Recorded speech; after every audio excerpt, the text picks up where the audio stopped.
warga di Kalimantan Selatan khususnya untuk dapat menjaga kebersihan lingkungan baik di sungai maupun di jalan, karena yang akan menikmati itu kan masih banyaklah anak cucu kita yang harusnya. Jadi saya dari Polri tetap mengharap masyarakat Banjarmasin membantu kami dari Polri, juga instansi lain yang bergerak dalam pelaksanaan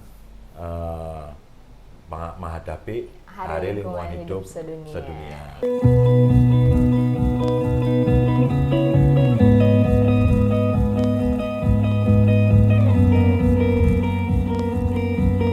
Assalamualaikum warahmatullahi wabarakatuh. Selamat datang di Earth Sound. Kali ini kita akan berbincang-bincang mengenai pengelolaan lingkungan hidup dengan anggota Polisi Republik Indonesia. Di sini, sudah terlihat kan ada dua narasumber hebat kita. Izinkan saya memperkenalkan Bapak ya. Yang pertama ada Bapak Haryanto.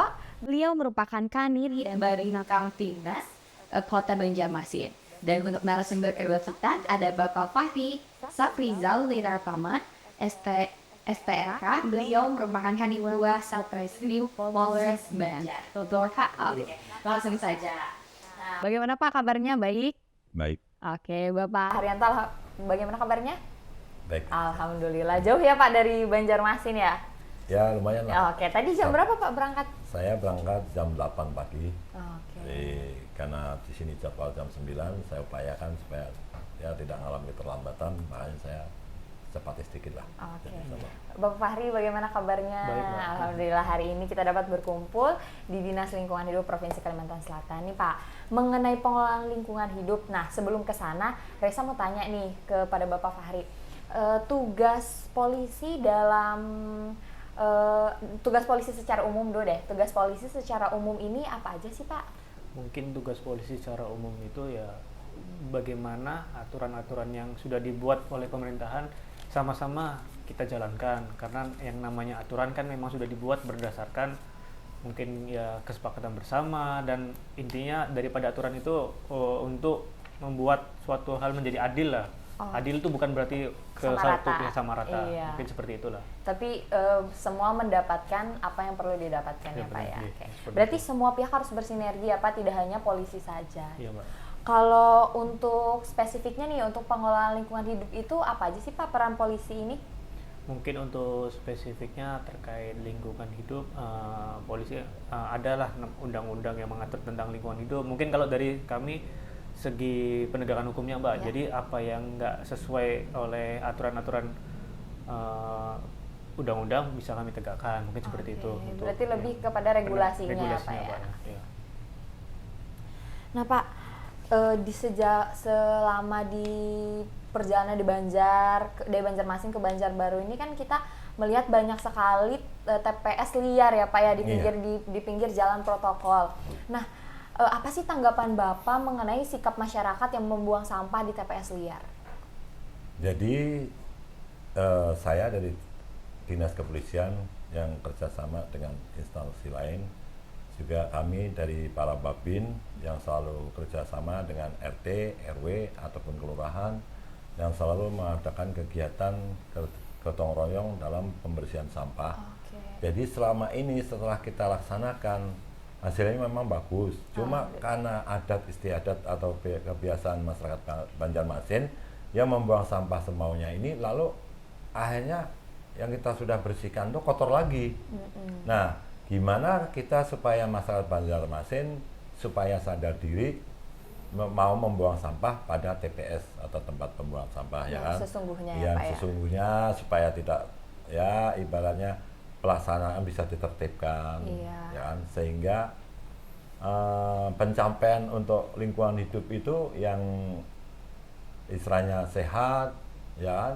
Udara yang segar, jadi, dan nyaman dipandang mata nyaman juga. Dipandang ya, mata, dan kita bangga sebagai orang Banjarmasin kan, memiliki kota yang bersih, lingkungan yang bersih juga dan juga sehat. Nah, terkait TPS liar ini selain di Banjarmasin, juga Pak Fahri, apakah ada regulasi tertentu atau undang-undang atau hukum tertentu, hukum pidana yang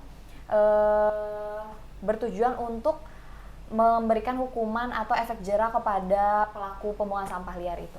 Mungkin untuk dalam hal itu yang mengatur adalah Perda, Mbak. Oh, Perda. Mungkin di Perda itu pun sudah dijelaskan terkait mungkin membuang sampah itu dendanya sekian, sudah ada di Perda itu. Oke. Dalam Berarti itu kembali ke peraturan daerah yang Daerah sudah masing-masing dibuat ya, Pak ya. iya. Oke. Nah, buang sampah ini kan bukan cuma di daratan aja ya, apalagi kan kita ada aliran sungai Martapura yang dimana itu adalah inti kehidupan kita semua. Nah, Pak Fahri, untuk selain pelanggaran buang sampah tuh kan ada juga ya seperti yang kita semua sudah tahu, yaitu penyetruman ikan. Nah, bagaimana sih pandangan Bapak terhadap hal tersebut? Mungkin pandangan saya terkait penyetruman ikan ya secara umum memang penyetruman ikan pun kan dilarang, Mbak. Ada pidananya lah.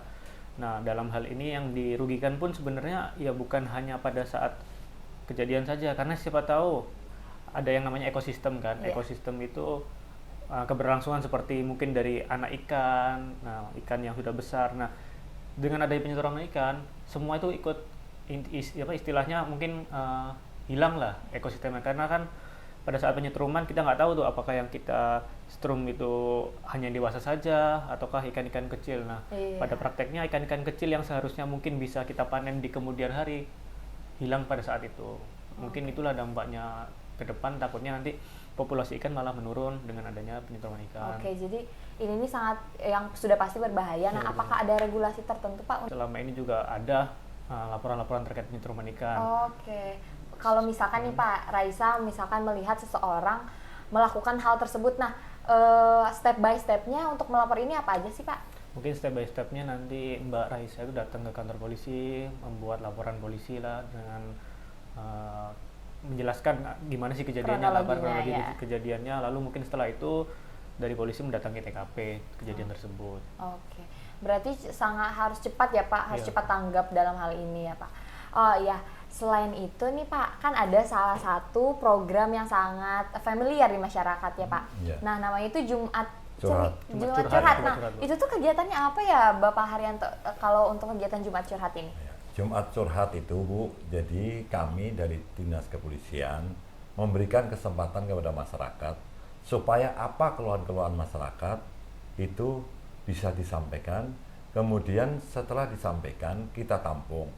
Jadi semua keluhan masyarakat diadukan ke polisi, kemudian ditampung, habis ditampung, kemudian kita bersama-sama menyelesaikan masalah aduan dari masyarakat itu sendiri.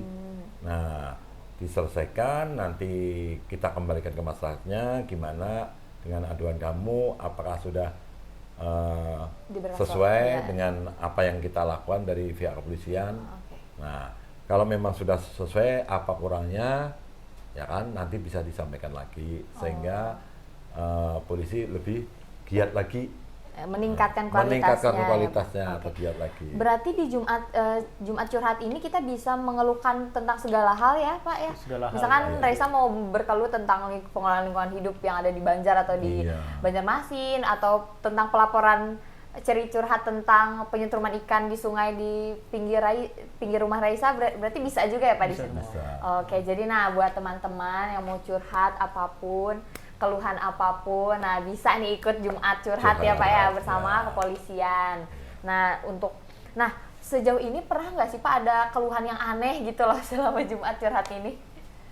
Mungkin kalau Jumat Curhat ya banyak sih Mbak hal-hal yang nggak bisa kami sebutkan, maksudnya dalam artian semua orang bercurhat lah, intinya bercurhat, intinya bebas mau keluar dari topik pun nggak masalah. Iya. Jadi apapun mungkin masalah yang dibawa di dalam situ, ya orang boleh mau cerita apapun lah, intinya curhat sama polisi, Iya. biar nggak ada batas antara polisi dan masyarakat. Kita Iya. tuh sama lah sebenarnya. Iya. Berarti Jumat Curhat ini selain sama-sama menggali permasalahannya apa dan mencari solusi sama-sama, tapi mempererat hubungan antara kepolisian dan Kepolisian juga dengan masyarakat masyarakat. supaya kepercayaan masyarakat ini lebih meningkat. ya lebih meningkat kepada kepolisian. Kepolisian. Wow, keren banget ya itu. Pak, seperti yang kita sama-sama tahu, jadi Dinas Lingkungan Hidup itu ada beberapa program, salah satunya itu Martapura Asri dan Merdeka Sampah. Nah, boleh dong nanti Raisa minta Bapak Haryanto dan Bapak Fahri menyampaikan nih masukan, advices atau apapun itu yang menurut bapak-bapak sekalian ini dapat mempercepat keberhasilan program tersebut. Boleh dimulai dari Bapak. Boleh. Jadi kita sebagai warga masyarakat Banjarmasin dan kami sebagai kepolisian ya kan yang mengajak bersama-sama warga masyarakat Banjarmasin, menggerakkan para RT, RW ataupun kelurahan yang dijalankan oleh para babin kami yang ada di kelurahan ataupun babinsa. Dia bekerja sama dengan warga mulai RT RW tadi dan kelurahan bekerja sama untuk gotong royong membersihkan sampah. Dan di situ nanti kami kemungkinan para babin kemungkinan ada kekurangan. Kita akui aja mungkin Bu ya, ada kekurangannya di sini. Dia mungkin kurang memberikan tekanan atau edukasi kepada masyarakat supaya masyarakat lebih sadar dalam melakukan pembuangan sampah. Jadi tidak boleh semaunya. Oke, berarti harus banyak sosialisasi ya Pak ya harus kepada banyak masyarakat. sosialisasi Ya supaya masyarakatnya ini sadar bahwa mana sih TPS yang harus dipakai sungguhnya dan mana TPS liar. Iya, gitu. Kalau dari Bapak Fahri? Mungkin untuk di Kabupaten Banjar sendiri ya tidak jauh berbeda lah dengan Banjarmasin karena memang kita satu induk Polri. Jadi mungkin di Polri sendiri ada yang namanya Babin Kaptibmas, yaitu yang melekat kepada masing-masing kelurahan atau masing-masing desa. Intinya kalau di level-level terbawah, Polri tetap melakukan pendekatan-pendekatan secara langsung lah. Intinya kan di kelurahan tersebut kita sampaikan, entah mungkin aturan-aturan seperti adanya program yang tadi Mbaknya bilang itu, kita sampaikan bahwa larang-larangnya tuh ini dampaknya nanti seperti ini di kemudian hari kita sampaikan. Oke, berarti pada titik ini pihak kepolisian juga mau gitu terbuka ya untuk membantu kami dari lingkungan hidup untuk sama-sama menjaga, apalagi kan seperti yang kita ketahui bahwa polisi ini memiliki power gitu loh supaya masyarakat ini nurut gitu, jangan buang sampah sembarangan. Nah, untuk sebagai penutup nih Pak, apakah Bapak ada saran-saran atau masukan bagi kami bagi Dinas Lingkungan Hidup atau bagi masyarakat yang suka buang sampah sembarangan masih nyetem ikan nih Pak, boleh disampaikan Pak Fahri? Mungkin untuk harapan saya setelah adanya podcast ini, saya harap semua lapisan warga lah, mungkin nggak hanya di Banjar, mungkin seluruh warga di Kalimantan Selatan khususnya untuk dapat menjaga kebersihan lingkungan baik di sungai maupun di jalan, karena yang akan menikmati itu kan masih banyak lah anak cucu kita yang harusnya bisa kita nikmati, seperti mandi di sungai mungkin atau berklotok, karena dulu saya sering dengar cerita bahwa Banjarmasin itu 1000 sungai lah. Jadi saya harap jangan sampai 1000 sungai itu menghilang karena akibat ulah-ulah ya masyarakat kita yang dari sekarang ini. Kasihan anak cucu kita ke depan, mungkin seperti itu. Kalau anak cucu kita juga harus merasakan Indonesia, indahnya mandi di sungai. Kalau dari Bapak apa Pak nih? Sebenarnya untuk saya sama dengan bapaknya dari Dinas Polisian juga ya, dalam arti ya sama aja, menekankan pada semua masyarakat Banjarmasin ya, minta tolong lah agar ditaati ya kan, supaya apa, dengan adanya pembuangan sampah yang semaunya itu karena kita tidak taat, akhirnya lingkungan kita jadi tercemar, kemudian air jadi tidak sehat. Iya betul, air ya Pak. Iya, airnya jadi tidak sehat. Air itu bisa kita gunakan mandi, nyuci, minum ya kan.